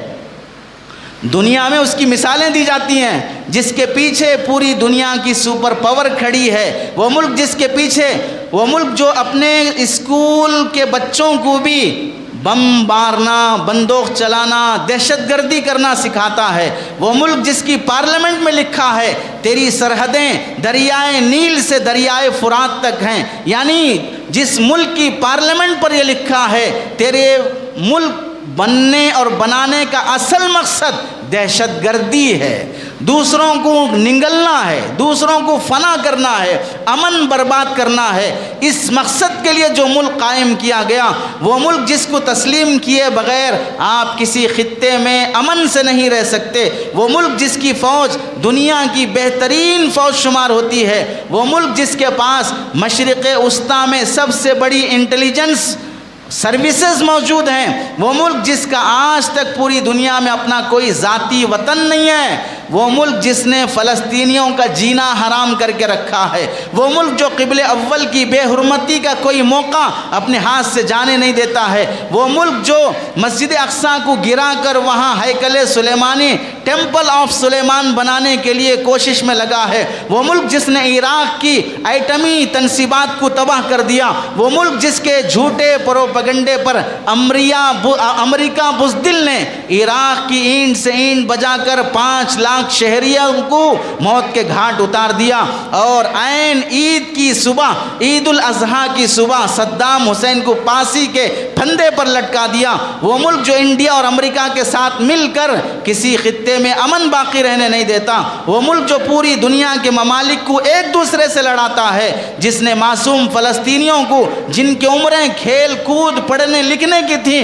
انہیں پتھر اٹھانے پر، شہیدوں کی لاشوں پہ ماتم کرنے پر مجبور کر دیا، اسی ملک کو جس کا سفر کرنے کے لیے ہمیں کوئی گرین کارڈ نہیں دیا جاتا اور وہاں کوئی فلسطین کا پاسپورٹ نہیں دیا جاتا، اور سب سے بڑھ کر اللہ کے نبی علیہ السلام نے جس کو اپنے مدینہ منورہ سے لات مار کر بھگا دیا تھا، وہی ملک جو 1947 کے بعد فلسطینیوں کی عورتوں کو ننگا کر کے بازاروں میں گھمایا تھا، 8,000 کی فیملیز کی آبادی کو قتل دہشت گردی کے ذریعے سے خالی کر کے اپنا وہاں پر ڈیرا بسایا تھا، اسی ملک کو دنیا آج اسرائیل کے نام سے جانتی ہے، اسی ملک کو دنیا آج اسرائیل کے نام سے جانتی ہے۔ کوئی امن پسند ملک نہیں ہے، کوئی سکون سے رہنے اور جینے دینے والا ملک نہیں ہے۔ چاروں طرف سے عرب کنٹریز کے درمیان میں جہاں چھرا گھونپا گیا ہے، جہاں کانٹا لگایا گیا ہے، اسی ملک کو اسرائیل کہا جاتا ہے۔ اور یہاں دیکھیے، آپ کو معلوم ہوگا اسرائیل کے جنرل جو فوج کا لیڈر ہے، اس کے بیٹے کا بیان ہے کہ ہم اسرائیل کے بارے میں یہ صاف کہہ سکتے ہیں، اس ملک کے قیام کا مقصد صرف اور صرف دہشت گردی ہے۔ چنانچہ 2008 27 دسمبر کو 11:25 پر غزہ کی اس آبادی پر جہاں اسکولز قائم ہیں اور وہاں 12 بجے کے آس پاس بچے کھیلنے پڑھنے والے اسکولوں سے نکل کر کھانا کھانے کے لیے، لنچ کرنے کے لیے نکلتے ہیں، اس اسکول کی پٹی کے سامنے اس نے 100 ٹن بم بچھائے تھے، 100 ٹن بم بچھائے تھے، اور 8,000 معصوم فلسطین بچوں کو شہید کرنے والا ظالم دہشت گرد وہ اسرائیل ہے۔ جب سے وہاں پر قائم ہوا ہے، دہشت گردی کے علاوہ کوئی دوسرا اس کا مقصد نہیں بنا ہے۔ اور آپ یہ بھی سمجھ لیجئے، ہمارے مسلمان نوجوان یہ بھی پوچھتے رہتے ہیں، اور ہمیں بھی اس بات کا خیال ہونا چاہیے کہ ہم جس یہودی اور فلسطین کے بارے میں یہ کہتے ہیں کہ اسرائیل کا بائیکاٹ کرو یا اسرائیل کے پروڈکٹ کا بائیکاٹ کرو، اس کے لیے آپ سمجھیے صحیح طریقے سے آر پار کی جنگ تب ہو سکتی ہے جب ہم کوئی لانگ ٹرم پلان بنائیں۔ اس کا طریقہ یہ ہوگا، اس وقت امریکہ سپر پاور بن کر جو اسرائیل کا سپورٹ کر رہا ہے، کل رات تک بھی وہ میزائل اور آلات جنگ بھیج رہا ہے، اتنا ایریا ختم ہونے کے بعد بھی 14 لاکھ کی پبلک بالکل بے گھر ہونے کے بعد بھی ابھی بھی جنگ جاری رکھنے کی کوششیں اس کی ہیں۔ اس کے لیے ہم اگر بیان کرتے رہیں گے یا ریالیاں نکالتے رہیں گے اور کچھ اور دھرنے کرتے رہیں گے، اس سے زیادہ کرنے کی ضرورت کیا ہے؟ اس وقت امریکہ بظاہر عیسائی کنٹری ہے، لیکن حقیقت میں پورے امریکہ کو چلانے والے وہ یہودی ہیں۔ ہم جیسے اپنے ملک کے بارے میں سوچتے ہیں کہ یہاں کی حکومت بھی چند تاجروں کے ہاتھ میں ہے، چند بزنس مینوں کے ہاتھ میں یہاں کی حکومت کھلونا بنی ہوئی ہے، ویسے ہی آپ دیکھیے امریکہ میں 85 بڑے بڑے بزنس کے ادارے ہیں۔ یہ 85 ادارے امریکہ کی حکومت کو چلاتے ہیں، جن میں سے 54 ادارے کٹر یہودیوں کے ہیں۔ 85 میں سے 54 ادارے جو امریکہ کی حکومت کو چلاتے ہیں وہ کٹر یہودیوں کے ہیں۔ آپ سمجھیے، ناسا جو دنیا کا سب سے بڑا سائنس کا سینٹر ہے وہ یہودیوں کے قبضے میں ہے۔ ورلڈ بینک جو پوری دنیا کے لٹیروں کا جہاں پیسہ جمع ہوتا ہے، ورلڈ بینک یہ یہودیوں کے قبضے میں ہے۔ آپ دیکھیے کہ پورے دنیا میں 400 لوگ ایسے ہیں جو ارب کھرب پتی شمار ہوتے ہیں۔ ان 400 لوگوں میں 154 کٹر یہودی ہیں جو ارب کھرب پتی ہیں، یعنی جن کے پاس دنیا کے بڑے بڑے ٹاپ قسم کے مالداروں میں سے 154 مالدار وہ یہودی ہیں۔ اس وقت پوری بڑی بڑی کارپوریشن ہو، کمپنیاں ہو، اور کوئی بھی بزنس پلان ہو، وہ یہودیوں کے قبضے میں ہے۔ آپ فیس بک استعمال کرتے ہیں، یہودی کا ہے۔ یوٹیوب استعمال کرتے ہیں، یہودی کا ہے۔ آپ انسٹاگرام یوز کرتے ہیں، یہودی کا ہے۔ آپ کوئی اور ایپ یوز کر رہے ہوں، سب پر یہودی قابض ہیں۔ اور آپ یہ بھی دیکھیے، میڈیا اس وقت پورے کا پورا یہودیوں کے ہاتھ میں ہے۔ وائٹ ہاؤس شروع دن سے یہودیوں کی سازش کا گڑھ بنا ہوا تھا۔ اور آپ یہ بھی یاد رکھ لیجئے، بل کلنٹن کے زمانے میں وائٹ ہاؤس میں اتنے پارلیمنٹ آف ممبر یہودی تھے مشہور تھا بل کلنٹن کے بارے میں کہ اگر اس سے ملنا ہو کسی کو تو پرمیشن لینے کے لیے آپ کو اسرائیل تل ابیب جانا پڑے گا، وہاں سے پرمیشن ملے گا تو امریکہ کے آپ پرائم منسٹر سے مل سکتے ہیں۔ تو آپ سمجھیے یہودیوں کا کتنا بڑا قبضہ ہے وہاں کی چلنے والی حکومت پر۔ تو پھر ہم نوجوان مسلمان جو جذبہ رکھتے ہیں اسرائیل کی مخالفت کا اور فلسطین اور غزہ کی حمایت کا، تو پھر ان کو سیاسی عہدوں پہ آنا چاہیے، ان کو سسٹم کا حصہ بننا چاہیے، ان کو اپنے بزنس کے میدان میں مضبوط ہونا چاہیے، اپنی تجارتیں قائم کرنا چاہیے۔ جب تک معیشت اور اکنامک کے لحاظ سے ہم مضبوط نہیں ہوں گے، چاہے کتنا بھی ہم شکایت کرتے رہیں، لان تان کرتے رہیں، اس پر ہم گالیاں دیتے رہیں، کچھ ہونے والا نہیں ہے جب تک ہم خود پاور میں نہیں آئیں گے۔ اس واسطے مسلمان چبوتروں پہ بیٹھا، کٹوں پہ بیٹھا، فلمیں دیکھا، کچھ نہ کرو، لاشیں دیکھنے کے بعد بھی، ماؤں کے رونے کی آہیں سننے کے بعد بھی، بچوں کی آہ و بکا سننے کے بعد بھی، اور فلسطین اور غزہ کے ایریے کو خون میں نہایا ہوا دیکھنے کے بعد بھی، مسجدوں کی شہادت کے بعد بھی ہم کرکٹ میچ نہیں چھوڑیں گے، ہم اس کا چکا چھکا اور چوکا نہیں چھوڑیں گے، ہم کرکٹ پر بیٹنگ لگانا نہیں چھوڑیں گے، ہم نمازیں غارت کر کے انڈیا اور پاکستان، پاکستان اور افغانستان اور فلاں ملک کی آپس کی کرکٹ کے ایک بلے اور بیٹ کے لیے اپنی ایک دوسرے کی شرط اور شرطہ شرطی میں حرام کا پیسہ لٹاتے رہیں گے۔ فلسطین کے مسلمانوں پر نچھاور کرنے کے لیے ہمارے دل کے جذبے فرعونیت کی طرح دندناتے رہیں گے، اور پھر اس حالت میں جبکہ غزہ کی معصوم بچیاں تمہیں پکار رہی ہیں اور یہ کہہ رہی ہیں لا نحتاج الی طعام و الی مال، ہمیں کھانے کی ضرورت نہیں، ہمیں پیسے کی ضرورت نہیں، ولکن نحتاج الی رجل کمثل المعتصم لتحریر غزہ، ہم ایسے بندے کی امید پر انتظار میں کھڑے ہیں جو معتصم باللہ کی طرح شجاعت اور بہادری رکھتا ہو اور غزہ کی زمین کو آزاد کرا سکتا ہو، فلسطین کی زمین کو آزاد کرا سکتا ہو۔ ولیکن نرید مثل صلاح الدین، اور ہم چاہتے ہیں کہ صلاح الدین جیسا کوئی ہمیں مل جائے جو غزہ کی سرزمین کو آزاد کرا لے۔ تمہیں معصوموں کا رونا،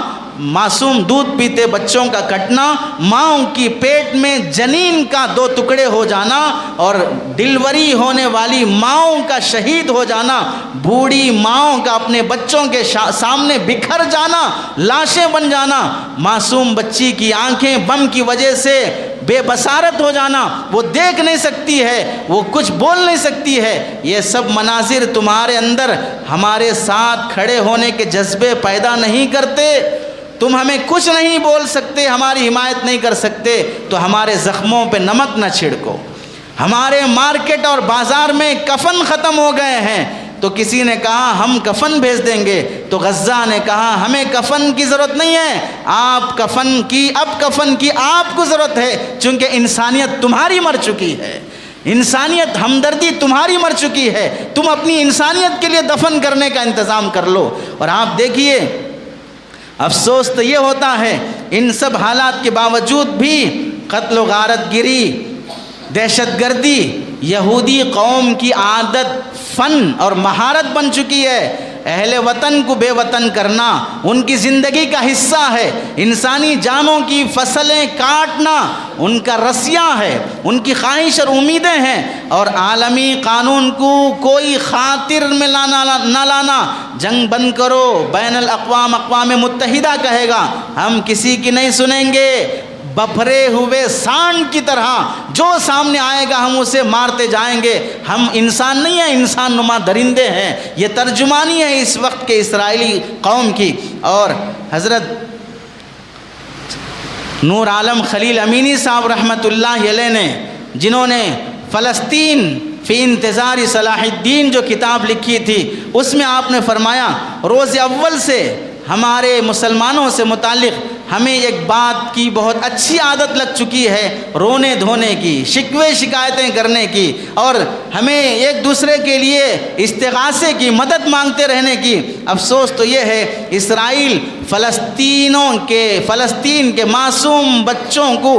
پرندوں کو شکار کرنے کی طرح شکار کر رہا ہے اور ہم کچھ نہیں کر سکتے. حتیٰ کہ ہم غزہ اور فلسطین کے ایریے میں ایسے نہتے کھڑے ہیں جیسے کوئی معصوم بچے کے ہاتھ میں روٹی ہو اور کوئی کوا آ کر اس روٹی کو اڑا لے جائے اور وہ معصوم بچہ رونے کے سوا کچھ نہیں کر سکتا, اس روٹی کا ٹکڑا واپس نہیں لے سکتا. بالکل اسی طرح مسلمان ایسے خالی کھڑے ہیں, غزہ کی پٹیاں, غزہ کے ٹکڑے ہو رہے ہیں اور وہ زمینیں یہودیوں کے قبضے میں ہو رہے ہیں, وہ رونے کے علاوہ کچھ نہیں کر سکتے ہیں, وہ مدد مانگنے اور اللہ کو پکارنے کے علاوہ کچھ نہیں کر سکتے ہیں. اور آپ دیکھ لیجئے, اگر کوئی شخص ان حالات میں بھی اسرائیل کو دہشت گرد نہیں مانتا اور یہ امید لگاتا ہے کہ اسرائیل ٹیررسٹ نہیں ہے, امریکہ ٹیررسٹ نہیں ہے, تو ہم اس سے کہنا چاہتے ہیں ان کنٹریز سے امن کی امید لگانا اور یہ سوچنا کہ یہ دہشت گردی چھوڑ دیں گے, نہیں کریں گے, ایسا سمجھ لیجئے کہ شیر نے چیر پھاڑ کھانا چھوڑ دیا, چوہے نے کترنا چھوڑ دیا, سانپ نے ڈسنا چھوڑ دیا, شیطان نے گمراہ کرنا چھوڑ دیا. اگر یہ یقین ہو سکتا ہے تو پھر اسرائیل بھی دہشت گردی چھوڑ سکتا ہے, جبکہ یہ نہیں ہو سکتا, وہ دہشت گردی چھوڑ نہیں سکتا. اسرائیل سے امن کی امید لگانا ایسا ہے جیسے کہ سورج کی شعاؤں کو گرفتار کرنا, اسرائیل سے امن کی امید لگانا ایسا ہے کہ برف کی سلی سے آگ نکالنا, اسرائیل سے امن کی امید لگانا ایسا ہے کہ سورج سے بارش برسانا. یہ ناممکن ہے, ہمالیہ اپنی جگہ سے نہیں ہٹ سکتا. دہشت گرد اسرائیل سے دہشت گردی کبھی ختم نہیں ہو سکتی. ان سب کے مرنے کے بعد بھی ہم یہ کہتے ہیں کہ فلسطین, غزہ, حماس یہی لوگ دہشت گرد ہیں. صرف یہ سوال آتا ہے پہلے حماس نے حملہ کیا, پہلے حماس نے حملہ کیا. اللہ کے بندوں, کچھ عقل ہوتی تو پڑھ لیتے حماس نے حملہ کیوں کیا. تنگ آمد بجنگ آمد, تنگ آ گئے, اب یا تو جیو یا تو مرو, زمینیں خالی بہر صورت ہمیں کرنا ہے. بزدلی کی موت مرنے ہم تیار نہیں ہیں. فلسطینیوں کو موت سے نہ ڈراؤ, وہ موت کی گود میں زندگی پاتے ہیں, وہ موت کے دسترخوان پر کھانا کھاتے ہیں, وہ موت کو اپنے سینے سے لگاتے ہیں, اور جس کے اندر شجاعت ایسی ہو وہ موت سے نہیں ڈرتے, موت ان سے ڈرتی ہے, ان کے سائے سے بھاگتی ہے. انہیں اس واسطے اپنی زمینیں قبضہ کرتے کرتے کرتے 5% بھی جہاں یہودی نہیں تھے, وہ 80% یہودی جس کی زمین قبضہ کر لیے ہوں, انہیں غصہ نہیں آئے گا. تمہاری 2 گز زمین اگر پڑوسی لے لیتا ہے مرڈر کر دیتے ہو, بھائی تمہارا کھیت لے لیتا ہے کورٹ کچہری میں پورا پیسہ برباد کر دیتے ہو, جس کے ہزاروں ایریز قبضہ کر لیے گئے ہوں, وہ کب تک صبر کریں گے؟ اور اتنے سالوں سے ہونے والی دہشت گردی تمہیں دکھائی نہیں دے رہی غزہ کے مسلمانوں پر, فلسطین کے مسلمانوں پر؟ اب دیکھ لیجئے, اس 1 مہینے کے عرصے میں 9061 مسلمان شہید کیے گئے, 8306 معصوم بچے زخمی پڑے ہیں, 3682 بچے یہ دنیا سے رخصت کر چکے ہیں, شہید ہو گئے, 2290 خواتین جو بے قصور ہیں وہ شہید کی جا چکی ہیں. اقوام متحدہ کا ادارہ یونیسیف کی رپورٹ ہے کہ ہر 10 منٹ میں فلسطین کا ایک بچہ شہید ہوتا ہے, ہر 10 منٹ میں فلسطین کا ایک بچہ شہید ہوتا ہے. اور ہمیں اس وقت بڑا افسوس اور غم ہوا. اب تو حالات دیکھتے دیکھتے دل بھی بزدل بن چکا ہے, دل بھی خشک ہو چکا ہے, آنکھوں سے اب رونا بھی نہیں آ رہا ہے, چونکہ روز لاشیں. 16 سال سے ایک فیملی کو بچے نہیں ہیں, امیدیں کیسی, دعائیں کیسی. 16 سال کے بعد جڑواں بچے پیدا ہوئے, 1 مہینے کے بعد 4 بچے شہید ہو گئے. 16 سال کے بعد جسے اللہ کی نعمت ملی ہو تو بتائیے اس باپ پر کیا گزرے گا. 24 آورز کام کرنے والی لیڈی ڈاکٹر لاشوں پر, معصوموں کے سامنے اپنی نیند قربان کر کے, کھانا قربان کر کے ہاسپٹل میں سرجری کرنے کے لیے جاتے ہوئے داخل ہوتی ہے, اچانک اس کے سامنے سے اس کے بیٹے کی لاش گزرتی ہے, تو کیا گزرے گا اس کے دل پر؟ اس کی کیفیت نارمل نہیں رہے گی تو وہ کیسے دوسروں کا آپریشن کرے گی؟ آپ نے وہ منظر نہیں دیکھا جہاں پر ہاسپٹل کے صحن میں انیستھیشیا نہ ہونے کی وجہ سے معصوم بچوں کو نشے کا انجیکشن دیے بغیر ہوش کی حالت میں اس کا آپریشن کیا جا رہا ہے. اور وہ بچہ کہتا ہے کہ آپ آپریشن کیجئے، میں قرآن مجید کی تلاوت کرتا ہوں، وہ قرآن پڑھتا ہے، ڈاکٹر انیستھیشیا دیے بغیر اس کا آپریشن کرتا ہے۔ بخدا ان معصوم پرندوں نے، فلسطین کے ان معصوموں نے ہمیں صحابہ کی یاد دلا دی، جہاں پر صحابی کے زخمی ہاتھ کو کاٹنا پڑتا تھا، وہ کہتے تھے کہ میں نماز میں کھڑے ہو جاؤں گا، تم میرا پیر کاٹ لینا، تم میرا ہاتھ کاٹ لینا، چونکہ اسے کاٹے بغیر خون نہیں رک سکتا۔ ان صحابہ نے جو ایمانی پاور دکھایا تھا وہ آج فلسطین کے معصوم بچوں نے دکھایا ہے۔ فلسطین پر اس قدر ظلم کہ آپ دیکھ لیجئے کہ 57 خاندان شہید ہو چکے، 57 خاندان چند دنوں کے اندر، ایک ہفتے کے اندر 57 خاندان شہید ہو چکے، حتیٰ کہ یہ بات یہاں تک پہنچ چکی ہے 2019 کے بعد سے جتنی کنٹریز میں جنگیں چلی ہیں، تقریباً 20 ملکوں میں جنگ ہوئی ہے 2019 کے بعد سے، ان 20 ملکوں میں اتنے بچے شہید نہیں ہوئے جتنا صرف ایک مہینے کی اس جنگ میں فلسطین میں بچے شہید ہوئے ہیں۔ صرف ایک مہینے کے اندر جتنے بچے شہید ہوئے 2019 سے اب تک 20 ملکوں کی جنگ میں بھی اتنے بچے شہید نہیں ہوئے ہیں۔ آپ دیکھیے 23,500 سے زائد مسلمان زخمی ہیں، 124 ڈاکٹرز دنیا سے چلے گئے دوسروں کا علاج کرنے والے، ایک ڈاکٹر بنانے کے لیے پراپرٹیاں بیچنا پڑتا ہے، 124 ڈاکٹر دنیا سے رخصت ہو گئے، 32 اہم ہاسپٹل بند ہو چکے، غزہ کا پورا ایریا ہاسپٹلوں میں علاج کے لیے جو تھا وہاں بھی بم بارود گرا کر اسے بھی قبرستان بنا دیا گیا، 14 لاکھ سے زائد مسلمان بے گھر ہیں۔ شمالی غزہ کی پٹی سے صرف 8 لاکھ مسلمان بے گھر ہو چکے ہیں، 31 صحافیوں کو شہید کر دیا گیا، 16 بڑے بڑے ہاسپٹلوں کو بند کر دیا گیا، فیول نہیں ہونے کی وجہ سے زندگی کی امید میں ہاسپٹل آنے والا مریض بھی یہ ڈر رہا ہے کہیں یہاں پر بم نہ گرے اور یہاں سے میرا جنازہ نہ نکلے۔ یہ عالم ہو چکا ہے غزہ کا۔ اور ایسے موقع پر آپ دیکھیے جہاں 2 دن پہلے کی بات جلبیہ کے علاقے میں جو کیمپ لگا تھا جہاں بے گھر لوگ آ کر بے سہارا لوگ رہتے تھے، 60,000 کے قریب آبادی جہاں پر تھی بے گھر لوگ، وہاں پر بم ڈالتا ہے اسرائیل اور دیکھتے دیکھتے 2 منٹ کے اندر 400 لاشیں پڑ جاتی ہیں۔ 400 آدمی بیک وقت مرنا کوئی معمولی بات ہے؟ ایک مسجد کے نمازی بھی 400 نہیں ہوں گے، جب ایک ایریے میں 400 آدمی شہید ہو جائیں گے بیک وقت تو کیا عالم ہوگا؟ زخمی ہونے والے تو ہزاروں میں ہیں۔ اور کس ایریے میں ڈال رہا ہے؟ خالی نہتے لوگ جہاں پر بے سہارا سہارے کے لیے آ کے بیٹھے تھے۔ اور آپ دیکھیے 22 لاکھ لوگوں کو غزہ سے خالی کرایا جا چکا ہے، 22 لاکھ آبادی ہے، صرف 24 لاکھ وہاں کی، پورے غزہ پر قبضہ کرنے کا ارادہ۔ اور آپ دیکھیے علاقہ زیتون کی 3 منزلہ رہائشی عمارت پر بمباری کی گئی، ایک ہی خاندان کے 15 افراد شہید ہو گئے۔ دوسرے ایریے میں ایک ہی خاندان کے 19 افراد شہید ہو گئے۔ 7 اکتوبر سے 12 اکتوبر تک 12 خاندان، اب ان کی فیملی کا کوئی زندہ نہیں ہے۔ 7 اکتوبر سے 15 اکتوبر تک 47 فیملیز، ان کے خاندان کا کوئی نہیں بچا ہے۔ ایک مہینے کے اندر 825 ایسے خاندان ہیں جن کی نسل ختم ہو گئی، نہ ان کے باپ ہیں، نہ بیٹا ہے، نہ دادا ہے، کوئی ان کے خاندان کا نہیں ہے۔ 825 نسلیں فلسطین کی ختم ہو چکی ہیں۔ یہ ظلم وہاں پر ہو رہا ہے۔ تو پھر یہ کہا جاتا ہے کہ مسلمانوں کی مدد کرنے کے لیے مسلم حکمران کہاں ہیں؟ مسلمان حکمران کیا کر رہے ہیں؟ مسلمان حکمران دھمکی دیتے ہیں، بول بچن کرتے ہیں، پھینکتے رہتے ہیں۔ مصر کے پاس پاور ہے، بھیجنے تیار نہیں ہوگا، امداد کرنے تیار نہیں ہوگا، بے گھر کو سہارا دینے تیار نہیں ہوگا۔ سعودی دارالحکومت کیا کرے گی؟ لاشیں، معصوموں کے چیتڑے، بے قصور عورتوں کے ٹکڑے، یہ سب ہونے کے باوجود بھی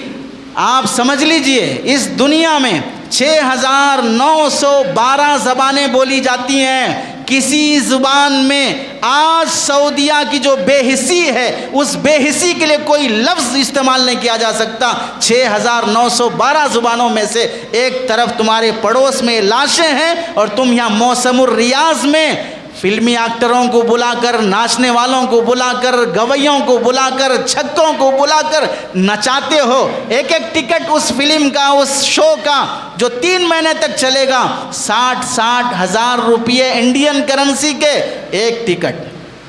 چند گھنٹوں کے لیے، جہاں پر میوزک ہے، ناچ رہے ہیں، گانے ہیں، نیم برانہ لباس، ادننگی عورتیں یہ تمہارے سامنے ناچ رہی ہیں، اور عرب کے شیوخ اور عرب کے جوان جن کے اندر ہمت اور شجاعت کی مثالیں دی جانی چاہیے تھی، اب وہ لوگ جہاں موت کی لاشیں ہیں، قبرستان ہے، اس کے سامنے بیٹھ کر شراب پی رہے ہیں، نشہ کر رہے ہیں، موج مستی کر رہے ہیں۔ اور آپ سمجھ لیجئے عرب کے لوگ صحابہ کی اولاد ہیں، ہو سکتا ہے بالکل صحابہ کی اولاد ہیں، لیکن اللہ رب العزت نے قرآن مجید میں ہمیں ایک اصول بتایا، جب حضرت نوح علیہ السلام کا بیٹا حضرت نوح علیہ السلام کی بات نہیں مانا تو اللہ نے فرما دیا، یا نوح انہو لیس من اہلک انہو عمل غیر صالح، نوح یہ سمجھ لو علیہ السلام یہ تمہارا بیٹا نہیں ہے، یہ تمہاری روش پر نہیں ہے، تمہارے عمل پر نہیں ہے، ہوگا تمہارے خون کا، لیکن میری نظر میں یہ کسی اور کی اولاد ہے۔ ایسے ہی سعودیہ کی آج کی جو حرکتیں ہیں، مسلم حکمرانوں کی آج کی جو عیاشیاں ہیں،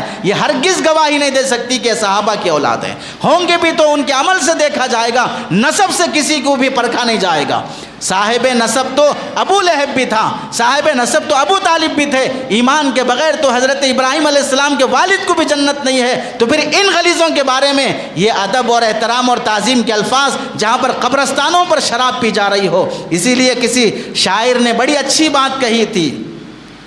یہ مجاوران کعبہ، یہ مجاوران کعبہ جو مزاروں کے مجاور ہوتے ہیں، یہ کعبے کے مجاور ہیں، یہ مجاوران کعبہ، انہیں کیا ہوا خدایا، تیرے دوستوں سے نفرت، تیرے دشمنوں سے یاری، تیرے دوستوں سے نفرت، تیرے دشمنوں سے یاری، اپنا فیسٹیول برابر چلتا رہے گا۔ پڑھتا ہوں تو کہتی ہے یہ خالق کی کتاب، پڑھتا ہوں تو کہتی ہے یہ خالق کی کتاب، ہے مثل یہودی یہ سعودی بھی عذاب، ہے مثل یہودی یہ سعودی بھی عذاب، اس قوم کے بارے میں کیا لکھوں فراز، کعبے کی کمائی سے جو پیتے ہیں شراب، کعبے کی کمائی سے جو پیتے ہیں شراب۔ اس موقع پر کرنا کیا چاہیے؟ قراردادیں پاس کرتے رہو، نہیں لڑنا چاہیے، نہیں کرنا چاہیے، بمباری نہیں ہونی چاہیے، صرف بولتے رہو بس، کوئی ہمت اور شجاعت کا کام، اقدام کا کام، ادھر دشمن اس کے ملک میں آ کر ساتھ دینے کے لیے کندھے سے کندھا لگا کر کھڑے گا، تم 56 مسلم کنٹریز ہو کر ایک بھی ساتھ کھڑے ہونے کے لیے تیار نہیں ہے۔ تنہا غزہ کے نہتے مسلمان جو ہمت اور شجاعت مندی سے کھڑے ہیں، افسوس مسلمان حکمرانوں پر کہ وہ ابھی بھی امریکہ کا سہارا ڈھونڈتے ہیں، اس کی ناراضگی سے ڈرتے ہیں، اس کے غلام کی طرح ہاتھ باندھے کھڑے رہتے ہیں، اسے راضی کرنے کے لیے ہر قدم بڑھانے کے لیے تیار رہتے ہیں۔ افسوس تو اس بات کا ہے کہ مسلم حکمرانوں کو اسرائیل کی بمباری پر شکایت کرنے اور اس پر لعنت کرنے سے پہلے ہم یہ کہتے ہیں کہ اپنے اوپر لعنت کر لو۔ غزہ کے مسلمانوں کو اسرائیل سے جتنا تکلیف ہوئی ہے، تمہاری خاموشی سے اس سے زیادہ تکلیف ہوئی ہے۔ اپنوں کے بے اپنائیت سے، اپنوں کے منہ موڑ لینے سے، پرائے کی تکلیف سے بھی زیادہ تکلیف ہوتی ہے۔ تمہارے اندر تو ذلت کی زندگی جینے پر رضامندی پائی جاتی ہے۔ ہم یہاں انڈیا میں کہہ سکتے ہیں کہ مسلکیں الگ الگ ہیں، مشربیں الگ الگ ہیں، مسجدیں الگ الگ ہیں، یہ فلاں مسلک کا، یہ فلاں پارٹی کا، یہ فلاں کتاب کا، لیکن ہم کہتے ہیں پورے 56 مسلم کنٹریز کا مسلک ایک ہے، قرآن ایک ہے، کتاب ایک ہے، حدیث ایک ہے، کعبہ ایک ہے، تمہارے اندر اتحاد کی تمام شرطیں پائی جاتی ہیں، پھر کیا وجہ ہے کہ متحد نہیں ہو سکتے؟ پھر کیا وجہ ہے کہ مظلوم کے ساتھ کھڑے نہیں ہو سکتے؟ اور تو اور جن کے نظریات بکھرے، جن کے کتابیں بکھری، جو ایک مذہب کے نہیں ہیں، وہ سب متحد ہو جاتے ہیں غزہ اور فلسطین کو مٹانے کے لیے، اور تم سب ایک ہو کر بھی ایک نہیں ہوتے مظلوم کو بچانے کے لیے۔ سچ تو یہ ہے کہ سعودیہ اور مسلم کنٹریز کے اسلاف میں جو شجاعت پائی جاتی تھی، مسلم قیادت و سیادت کے لیے جو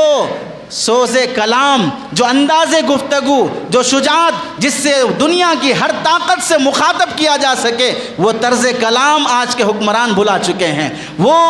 صحابہ کی گفتگو کا انداز جو جنگل کے درندوں سے انہوں نے کہا تھا، ہم صحابہ نبی کے غلام ہیں، اس جنگل کو خالی کر دو ہمارے لیے، جن کی آواز سے جنگل کے جانور بھی جنگل خالی کرتے تھے، آج وہ آواز دشمن کے ساتھ کھڑی ہے، آج وہ آواز یہودیوں کے تلوے چاٹ رہی ہے۔ آج اس موقع پہ دیکھ لیجئے مسلمان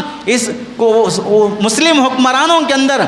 ظالم طاقتوں سے بات کرنے کا جو ملکہ تھا کہ اگر ادھر آنکھ اٹھا کر بھی دیکھو گے تیل کا ایک قطرہ نہیں ملے گا، شاہ فیصل نے کہا تھا دشمن کو۔ وہ رمق غیرت اور حمیت کی آج کے حکمرانوں میں دور دور تک دکھائی نہیں دیتی ہے۔ ہمیں کیا کرنا چاہیے؟ آپ دیکھ لیجئے،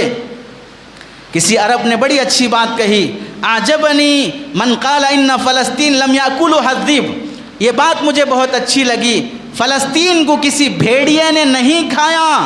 انما القاها العرب والمسلمون فی الجب، بلکہ عرب اور مسلمانوں نے اسے گڑھے میں ٹھیل دیا ہے، ڈھکیل دیا ہے۔ وَجَاءُوا كَمَا جَاءَ إِخْوَةُ يُوسُف أَبَاهُمْ عِشَاءً يَبْكُونَ، اور جیسے یوسف کے بھائیوں نے خود اپنے بھائی یوسف کو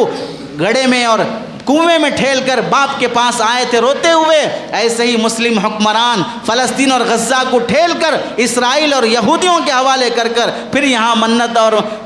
پھر یہاں غم دکھانا اور پھر دو چار بول کر جس سے اپنی شبیہ اور عزت باقی رکھ لینا، اتنے بول پر اکتفا کر لیتے ہیں۔ افسوس تو یہ ہے جنگ اور جہاد پورے عالم عرب کے علماء نے فتویٰ دے دیا کہ اس وقت جہاد فرض ہو چکا ہے، ہم پر نہیں، اس مسلم کنٹریز پر۔ الاقرب فالاقرب کے لحاظ سے اصول طے ہوتا ہے، قریبی کنٹریوں پر یہ بات فرض ہو چکی ہے۔ اور بڑی اچھی بات کہا، لقد اعذر من انذرک ایھا العرب، اے اہل عرب سن لو، جس نے تمہیں آگاہ کر دیا اس نے اپنی ذمہ داری پوری کر دیا۔ یہ مظلوم کی مدد کرنا اب تمہاری ذمہ داری ہے۔ افسوس تو یہ ہے ان عربوں نے وہ قرآن مجید کی آیتیں بھلا دی جس میں اللہ نے فرمایا ما لکم لا تقاتلون فی سبیل اللہ والمستضعفین، کیا ہوا تمہیں، تم اللہ کے لیے ہتھیار نہیں اٹھاتے کمزوروں کی خاطر، من الرجال والنساء والولدان، کمزور عورتیں ہیں، بچے ہیں، یہ سب تڑپ رہے ہیں لیکن تم ان کے لیے ہتھیار اٹھانے تیار نہیں ہو، تم نے بھلا دیا وہ حدیث اللہ کے نبی کی، مثل المؤمن فی توادہم وتراحمہم، مسلمانوں کی مثال ایک جسم کی طرح ہے، آپسی محبت میں مودت میں تم نے بھلا دیا۔ اللہ کے نبی نے جو فرمایا المسلم اخو المسلم لا یظلمہ ولا یسلمہ، مسلمان کا بھائی ہے، نہ خود ظلم کرے گا نہ ظالم کے حوالے کرے گا۔ تم نے بھلا دیا وہ آیت، اللہ کے نبی نے جو فرمایا کم من فیۃ قلیلۃ غلبت فیۃ کثیرۃ باذن اللہ، چھوٹی سی جماعتیں بڑی بڑی جماعتوں کے چھکے چھڑا دیے ہیں، اور اللہ نے وہ مثالیں قائم کر کے دکھائے ہیں۔ 313 نے پورے کفار عرب کو پانی پلایا تھا، ان آیتوں پر سے یقین اٹھ چکا ہے۔ اب ہمارے مسلمانوں کو جب یہ کہا جاتا ہے کہ فلسطین کے اسرائیل کے پروڈکٹ کا بائیکاٹ کرو، تو پھر کہتے ہیں کہ اسرائیل کے پروڈکٹ کا بائیکاٹ کیے تو کھانے کو کچھ بھی نہیں بچتا، پینے کو کچھ بھی نہیں بچتا، مر جاؤ کھائے بغیر، مر جاؤ پیے بغیر۔ عجیب بے حیائی کی بات ہے، ہمارے ملک میں اسرائیلی پروڈکٹ کا بائیکاٹ کے بعد کھانے کچھ نہیں ملتا، پینے کچھ نہیں ملتا، انڈیا کچھ نہیں کر رہا ہے، گھاس اکھاڑ رہا ہے، یہاں کچھ بھی نہیں بن رہا ہے، انڈین پروڈکٹ کچھ بھی نہیں ہے۔ عجیب اور افسوس کی بات ہے۔ ہم جو بائیکاٹ کی بات کرتے ہیں، اسرائیلی پروڈکٹ دو طرح کے ہیں، ایک وہ جو بہت زیادہ ضروری ہے، اس کا بدل ابھی ملنا مشکل ہے، جیسے ہارٹ اٹیک کے لیے جب آپریشن کرنا ہو، اسٹنٹ ڈالنا ہو، انیستھیشیا ہو، یہ سب چیزیں بھی اسرائیل سے آتی ہیں، تو ہم اس کا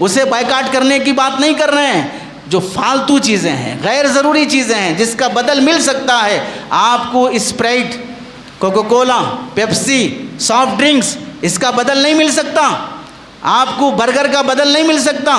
آپ کو KFC کا بدل نہیں مل سکتا، آپ کو میکڈونلڈ کا بدل نہیں مل سکتا۔ کتنی ایسی چیزیں ہیں تو ہماری زندگی کی فالتو ہیں، اسے استعمال کی بھی ضرورت نہیں ہے، ڈاکٹر منع کرتے ہیں پھر بھی وہ استعمال کرتے ہیں، اسے بھی چھوڑنے کے لیے تیار نہیں ہے۔ ایک مولانا دکانداروں سے جب جا کر پوچھے سافٹ ڈرنکس کیوں رکھے، نکال دیجئے، کہتے ہیں کہ ہم نکال دیے تو انہوں بیچتے، ہم نہیں رکھے تو آگے مسلمان بول رہے کہ سافٹ ڈرنک ہونا دو ہم کو، ان حالات میں بھی چھوڑنے کے لیے تیار نہیں ہے۔ حتیٰ کہ لڑکیاں برقع پہن کے آ کے کہتی ہیں اگر آپ کے پاس سے برگر پیزا لینا ہے، سافٹ ڈرنکس ہے تو لیں گے، نہیں تو نہیں لیں گے۔ اتنی بے شرمی، اتنی بے حیائی، یہ چیزیں چھوڑنے کی نہیں ہو سکتی، اسے چھوڑا نہیں جا سکتا، ضروری اور غیر ضروری کا فرق نہیں کیا جا سکتا۔ ہم تو کہتے ہیں کہ اللہ کے بندوں، اگر واقعتاً اسلامی حمیت باقی ہے تو اسرائیل کا منہ توڑنے کا طریقہ یہ ہوگا کہ تم جن اسرائیلی پروڈکٹ کے ضرورت مند اور محتاج بن چکے ہو اس کی لیسٹ بھی نکل چکی ہے، اور اس کا بدل جو انڈین پروڈکٹس ہے اس کی بھی لیسٹ نکل چکی ہے۔ موازنہ کر کے دیکھو کہ ہم کیا چھوڑیں کیا لیے، اور پھر آپ یہ بھی دیکھیے اللہ کے نبی علیہ السلام کی سنت ہے بائیکاٹ کرنا۔ آپ چاہے استدلال نہ کر سکتے ہوں سیرت سے، اللہ کے نبی علیہ السلام نے غزوہ تبوک کے موقع پر سب صحابہ کو ساتھ میں آنے کے لیے فرمایا تھا، 3 صحابہ رک گئے تھے غزوہ تبوک میں آنے سے، اللہ کے نبی علیہ السلام نے 50 دن تک اپنے صحابہ کا بائیکاٹ کیا تھا، بات تک نہیں فرمائی تھی ان سے۔ اور اس زمانے میں شعب ابی طالب بولتے ہی کسے ہیں جس میں اللہ کے نبی اور صحابہ کو مکے کے کافروں نے 3 سال کا بائیکاٹ کیا تھا۔ بائیکاٹ کرنا تو تاریخ سے ثابت ہے، آزادی کے موقع پر گاندھی جی نے برٹش کے بہت سے پروڈکٹ کا بائیکاٹ کیا تھا۔ یہ سب چیزیں ہماری تاریخ کا حصہ ہیں، اور کرنے کا ایک کام یہ بھی ہے کہ ہم ان اسرائیلی پروڈکٹ کا بدل بنانے کی کوشش کریں۔ پیپسی کا بدل بناؤ، کوکو کولا کا بدل بناؤ، اور اسپرائٹ کا بدل بناؤ، اس کا بدل بنانے کی کمپنیاں قائم کرو، اپنے گھر کی چیزیں بنا کے کھاؤ۔ کتنی عورتیں یوٹیوب پر کھانا بنا کر اس کے ویڈیوز ڈالتے ہیں، لاکھوں ان کے ویورز ہیں، لاکھوں ان کے فالوورز ہیں، پیسہ کماتی ہیں، اور ہاسٹل کے لوگوں کو کھلاتی ہیں، پیسہ کماتی ہیں۔ کمانے کے لیے دسیوں طریقے ہیں، شرط یہ ہے کہ آپ چبوترے سے اتر کے آئیے، شرط یہ ہے کہ آپ کٹے سے اتر کے آئیے، شرط یہ ہے کہ آپ نشے سے باہر آئیے، شرط یہ ہے کہ آپ بگ باس سے باہر آئیے، وہاں سے نکلیے۔ پہلے آپ اسے چھوڑنا نہیں چاہتے، آپ کرکٹ چھوڑنا نہیں چاہتے، آپ کٹے چھوڑنا نہیں چاہتے، نشہ چھوڑنا نہیں چاہتے، گانجا چھوڑنا نہیں چاہتے، حتیٰ کہ اسرائیلی پروڈکٹ چھوڑنا نہیں چاہتے، تو پھر ہمیں بھی کہنے دیجئے کہ جو سافٹ ڈرنکس ان حالات میں بھی پی رہا ہے وہ سافٹ ڈرنکس نہیں پی رہا ہے، وہ فلسطین کے معصوم بچوں کا خون پی رہا ہے، وہ میکڈونلڈ اور KFC کا چکن نہیں کھا رہا ہے، وہ فلسطین کے معصوم شہیدوں کے مردار گوشت کھا رہا ہے، جس کے اندر اتنی بھی بے حسی نہ، اتنی بھی حس اس کے اندر زندہ نہ ہو۔ اسی لیے آج عرب اور حکمران عرب کو آپ دیکھ لیجئے ننگے ناچ میں لگے ہوئے ہیں، جبکہ یہاں پر لاشیں اور جنازے اٹھ رہے ہیں۔ ایسی بے حسی تاریخ میں کبھی کسی نے دیکھا نہیں ہوگا جو بے حسی آج مسلم عرب دکھا رہا ہے۔ دعاؤں کا اہتمام، لوگ کہتے ہیں بائیکاٹ کرو پروڈکٹ کا، بائیکاٹ کرنے سے کیا ہوگا، دعا کرو فلسطین کے واسطے، دعا کرنے سے کیا ہوگا، بولو کچھ فلسطین کے بارے میں، صرف بیانہ کرنے سے کیا ہوگا۔ اللہ کے بندے کیا کرنا بولو، پھر آخر یہ کرے تو یہ کرنے سے کیا ہوگا، وہ بولے تو وہ کرنے سے کیا ہوگا، وہ کرو وہ کرنے سے کیا ہوگا، کچھ تو بھی عقل کی بات کرو پھر۔ تو پھر ایسا ہوگا کہ بگ باس دیکھنے سے کچھ ہو جائے گا، کرکٹ دیکھنے سے کچھ ہو جائے گا، سافٹ ڈرنکس پینے سے کچھ ہو جائے گا۔ جنگ جیتی اور ہاری کیسے جاتی ہے، ہمیں شعور تک بھی نہیں ہے، ہم فلسطین اور غزہ کو پڑھے تک بھی نہیں ہے، ہم تاریخ یہود جانتے بھی نہیں ہیں، یہودی کتنے غلیظ ہوتے ہیں، کتنے خبیث ہوتے ہیں۔ پوری دنیا میں اگر سب سے ظالم قوم اگر کوئی ہے تو وہ صرف اور صرف یہودی قوم ہے۔ اللہ سے دعا ہے کہ اللہ ہمیں سمجھ نصیب فرمائے، آمین وآخر دعوانا ان الحمدللہ رب العالمین۔ ابھی تک آپ نے مفتی احمد اللہ آفیشیل چینل کو سبسکرائب نہیں کیا ہے تو سبسکرائب کر لیں اور بیل آئیکن کو پریس کر دیں تاکہ ہمارے ہر نیو ویڈیو کی نوٹیفیکیشن آپ کو جلد سے جلد مل جائے۔ جزاک اللہ۔